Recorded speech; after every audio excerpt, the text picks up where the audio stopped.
un exemple d'essai CEM radiofréquence.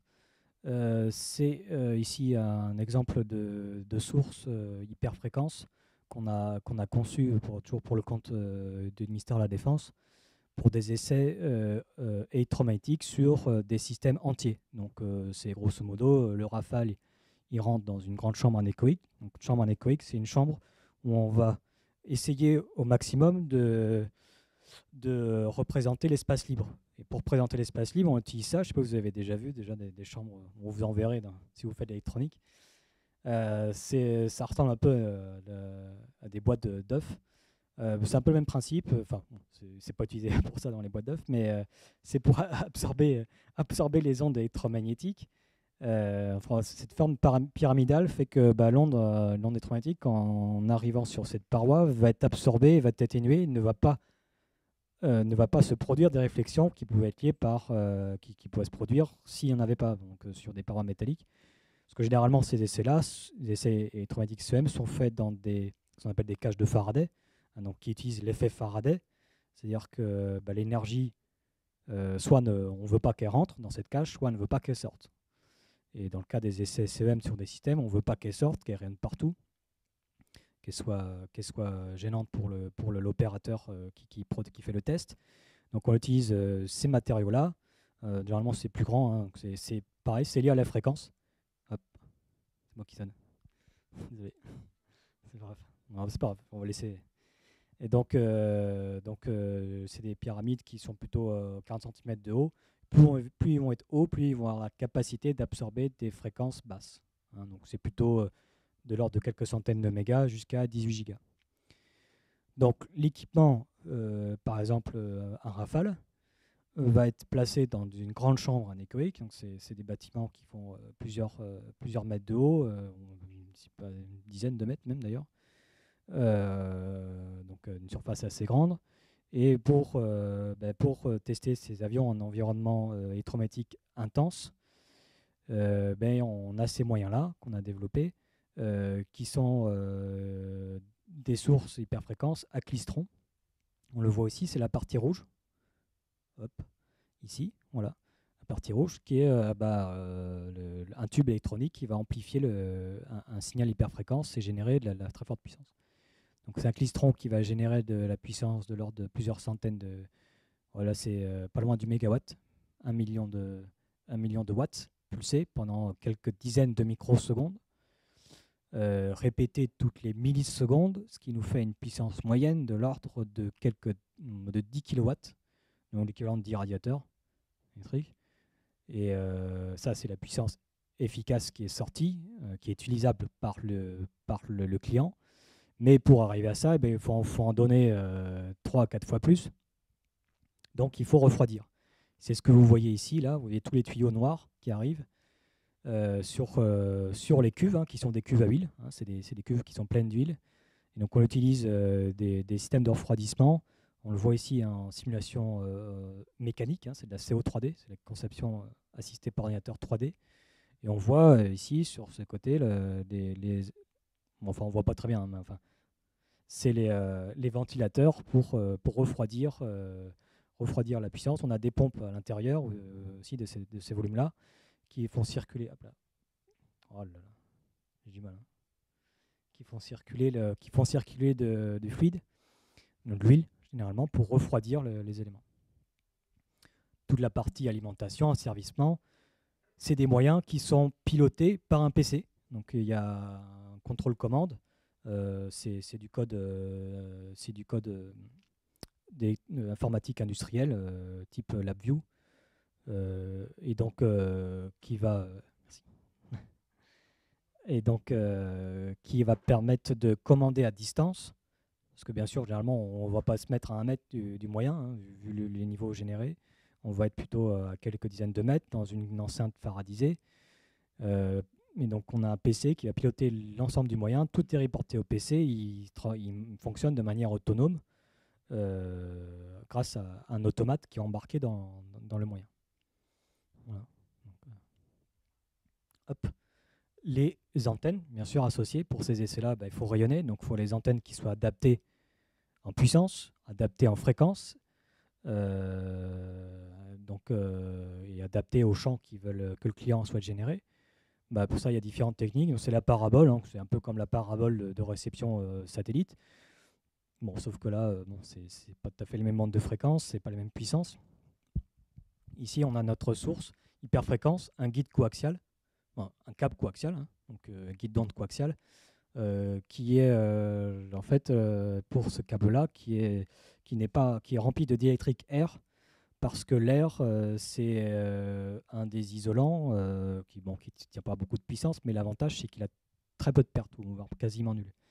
Parce que comme on a des puissances véhiculées qui sont très importantes, si on avait des pertes dans les câbles, si on avait un matériau isolant qui fait trop de pertes, ben on le fait fondre, simplement. Il brûle.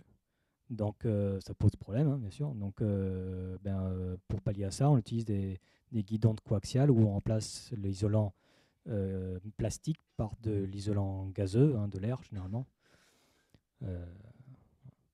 Donc l'onde est propagée dans ce guide, arrive sur une antenne qui va rayonner sur la parabole, qui va être réfléchie, et étant réfléchie sur une parabole de forme déterminée, va concentrer l'énergie sur une zone, et généralement cette zone, c'est l'équipement sous test. Voilà. Des antennes, bon là c'est plutôt dans la bande 1 18 Go pour ce système-là, un système qu'on a livré il y a quelques années, 5 ans. Non, et ici c'est des antennes plutôt basse fréquence, hein, plutôt de l'ordre entre quelques centaines de mégahertz, 1 giga. Donc tous ces éléments-là ont été conçus au Gérac. C'est des prototypes, c'est des éléments qui sont faits sur mesure, qui n'existent nulle part, enfin, c'est sur mesure. Donc on a quelques sous-traitants mécaniques pour faire les pièces, qui nous font des pièces spécifiques, et tout est designé au sein du Gérac. Et dernier exemple, c'est un moyen de test pour le CEA. Qui teste des équipements militaires soumis à des agressions électromagnétiques d'origine nucléaire. Donc typiquement c'est les bombes électromagnétiques en fait, hein. Donc parce qu'une bombe nucléaire, quand elle explose en altitude, elle produit une onde électromagnétique de très forte puissance, et donc qui est susceptible de détruire l'électronique embarquée dans des moyens militaires stratégiques. Donc ces moyens militaires, ils sont tous soumis à des tests, et pour faire ces tests, ils ont besoin de générateurs qu'on a conçus pour eux. C'est un générateur ici qui génère une tension de 400 000 volts avec un temps de montée d'une nanoseconde. Donc il y a une composante spectrale fréquentielle assez importante de plusieurs centaines de mégahertz. Donc vous avez ici la photo du générateur et une vue CAO de coupe du moyen. Donc c'est toujours le même principe. On a de l'énergie qui est stockée dans un condensateur qui est en fait l'isolant qui est ici.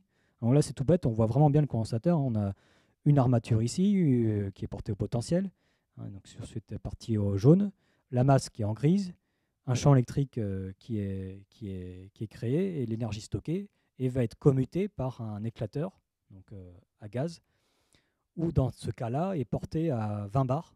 Donc 20 bars, dans une cocominute, c'est 0,7 bars. Voilà. Donc c'est 20 fois plus fort. Donc quand ça pète, attention. Pourquoi 20 bars? Parce qu'il faut tenir la tension, il faut tenir les 400 000 volts de manière transitoire. Et aussi pour générer des ondes rapides, on a avantage à monter en pression pour pouvoir générer les ondes de manière très rapide. Donc c'est des systèmes qui sont uniques, hein, aussi, qui généralement sont faits plutôt en laboratoire à titre expérimental, mais qu'au Gérac, nous on demande de faire de manière industrielle, donc avec des contraintes d'industriel, des contraintes de coût, de délai, de fiabilité, de maintenance. Donc c'est des contraintes qui sont assez importantes pour nous sur des systèmes comme ça, et donc qui expliquent le prix de ces moyens-là, quoi. Surtout que pour générer des ondes très rapides et très haute tension, en fait, c'est ces deux parties qui sont un peu opposées, puisque pour isoler, on a besoin de distance, mais pour faire la haute fréquence, on a besoin de réduire sa distance. Plus on monte en fréquence, plus c'est petit, hein. C'est un peu lié à la longueur d'onde, en fait, hein. Donc, eh ben, faut trouver cet équilibre-là, ces structures-là, pour arriver à générer les bonnes formes rapides avec les bons niveaux, très haute tension. Donc, tous ces composants-là ont été designés au GERAC. On a un mécanicien donc, qui dessine toutes ces pièces sur la base de plans qu'on lui donne, nous, électroniciens. Le mécanicien va faire vivre ces pièces, enfin, va les faire naître. On va les envoyer à un mécanicien. Généralement, c'est des sous-traitants locaux. Hein. On a des sous-traitants dans la région de Bordeaux qui nous font ça bien. Et on reçoit les pièces, on intègre, on teste. Donc, bon, pour vous dire, au niveau du métier d'ingénieur qu'on fait, qu'on a au GERAC, c'est un métier qui est très passionnant, hein, qui est pour un ingénieur, moi je pense, qui est complet, puisqu'on participe aux achats, aussi bien aux achats, on va consulter les différents fournisseurs, qui peuvent être français, mais aussi européens ou américains. Il faut rentrer en contact avec ces personnes, trouver les bons composants. C'est pas toujours évident d'avoir les bons composants dès le premier coup, les bons prix. Parce que des fois, il y en a qui ne répondent pas du tout. Hein. Jamais fait ça. Donc, il y a toutes ces contraintes-là. Des contraintes budgétaires, hein, il faut rentrer dans les budgets, et puis surtout des contraintes de délai. Parce que comme c'est des prototypes, c'est des choses qui n'ont jamais été faites. Donc, c'est difficile des fois de prévoir combien de temps ça va durer. Et en même temps, au moment de l'offre, puisqu'on fait aussi les offres, hein, c'est-à-dire on répond aux appels d'offres étatiques ou industriels, et donc au moment des offres, il faut donner un délai, bien sûr, et c'est le meilleur qui l'emporte. Donc, c'est un peu le coup du poker, quoi. Donc, faut en bluffer, mais il ne faut pas que ça se voit. Et donc, voilà, c'est un métier qui est très passionnant, mais qui a aussi des contraintes d'ingénieur que vous aurez plus tard. Bon, bien sûr, les avantages remportent sur les inconvénients, mais bon, il faut savoir qu'il y en a quand même. Dans ces métiers de l'industrie, les industriels sont soumis de plus en plus à des contraintes, de coûts, de délai et environnement aussi, de plus en plus. Par exemple, au niveau de l'huile, on nous demande quelle huile vous utilisez parce qu'il y a des huiles qui sont corrosives. On ne peut pas mettre les mains dedans, sinon on est brûlé, qui ne sont pas du tout recyclables, bien sûr. Donc si ça fuit, ça pose problème. Donc il y a un tas de contraintes environnementales, parce que c'est un peu à la mode pour des industriels d'être ISO 14000, donc les normes environnementales. Donc ça va un peu à l'encontre de nos métiers, mais bon, on essaie de s'adapter. Voilà,